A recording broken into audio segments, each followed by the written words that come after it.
The history of Tucson, Arizona, begins thousands of years ago but officially dates back to 1775 when Spanish soldiers founded Presidio San Augustin del Tucson. Since then, many different cultures have occupied the city. Mexican period. In 1821, Mexico gained independence from Spain. The Mexican-Occidental state borders extended further north to include the town of Tucson. In 1853, the United States acquired from Mexico in the Gadsden Purchase a strip of land that included Tucson that would later be used to construct a transcontinental railroad along a deep southern route by the Southern Pacific Railroad. Before the capture of Tucson, a Mormon battalion marched across southern Arizona along the San Pedro River, north of Tucson. There the Mormon soldiers fought the humorously named Battle of the Bulls. The Mormon soldiers encountered wild cattle along the banks of the San Pedro River where several bulls charged the column, tipping over wagons and killing mules and injuring 2 soldiers. The soldiers shot and killed a number of the wild cattle. The soldiers sarcastically named the encounter the Battle of the Bulls. On December 16, 1846, they marched into Tucson. The smaller Mexican garrison of Fort Tucson quickly fled without conflict. A brief occupation ensued and then the Mormons continued the march to the Pacific. Early United States and Confederate States period. In July 1861, after the Civil War began, a force of Texan cavalry and Arizona militia under Lt. Colonel John Baylor conquered the southern New Mexico Territory, including Missoula and Tucson, on August 1, 1861, and the victorious Baylor proclaimed the existence of a Confederate Arizona Territory, which comprised the area defined in the Tucson Convention the previous year, with Tucson as its capital.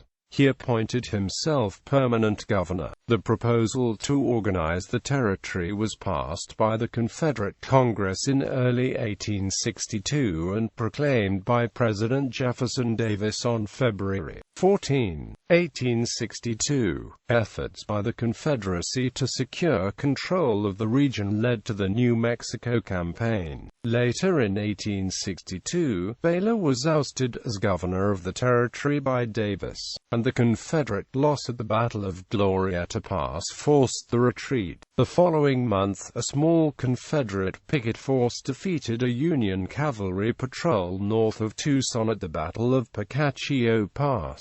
Despite the Union retreat, Tucson eventually was captured by the California Column. Later United States period. Tucson, and all of Arizona, remained part of the New Mexico Territory until February 24, 1863, when the Arizona Organic Act passed the Senate forming the Arizona Territory. In 1867, the territorial capital was moved to Tucson from Prescott, where it remained until 1877.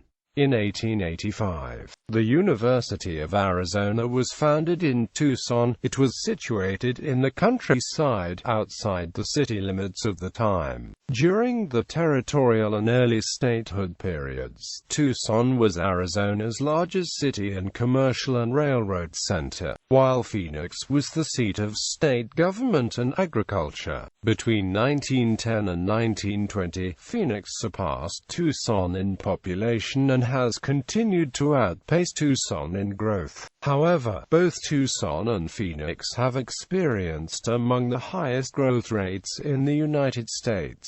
Modern period. By 1900, 7,531 people lived in the city. The population increased gradually to 13,913 in 1910, 20,292 in 1920, and 36,818 in 1940. In 2006, the population of Pimo County, in which Tucson is located, passed 1 million, while the city of Tucson's population was 535,000.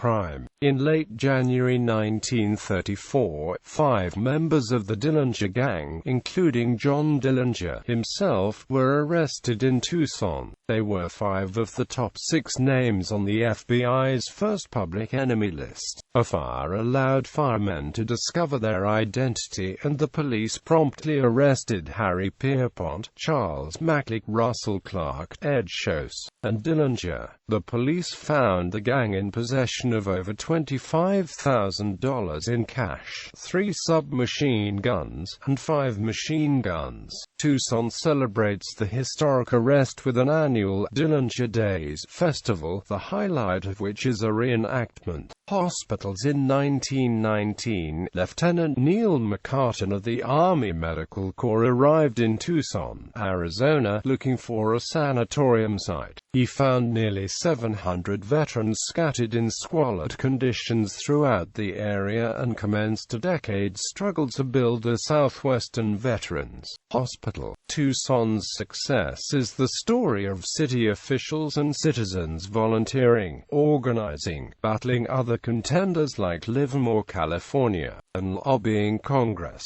Despite McCartan's death from tuberculosis in 1922, Veterans Administration Hospital No. 51 opened at Pastime Park in 1928. Many TB sufferers and veterans who had been gassed in World War I and were in need of respiratory therapy came to Tucson after the war because of the clean, dry air. The Chinese came to Tucson with the construction of the Southern Pacific Railroad in 1880. Chinese and Mexican merchants and farmers transcended racial differences to form Guangxi, which were relations of friendship and trust. Chinese leased land from Mexicans, operated grocery stores, and aided compatriots attempting to enter the United States from Mexico after the Mexican Revolution in 1910.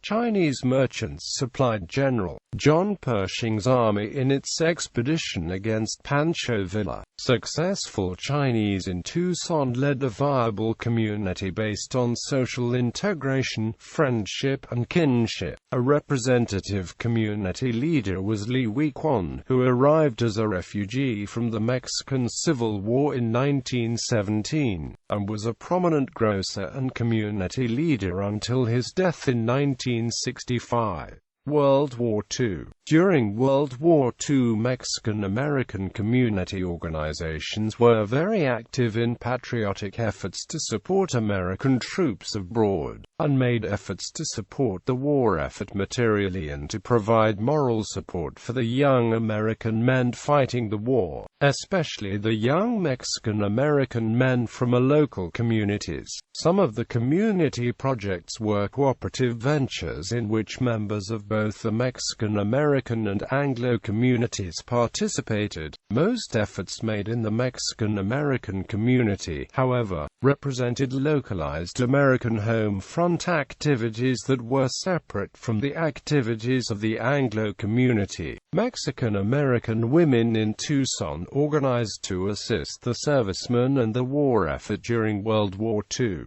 An underlying goal of the Spanish-American Mothers and Wives Association was the reinforcement of the woman's role in Spanish-Mexican culture. The organization raised thousands of dollars, wrote letters, and joined in numerous celebrations of their culture and the support for Mexican-American servicemen. Membership reached over 300 during the war and eventually ended its existence in 1976.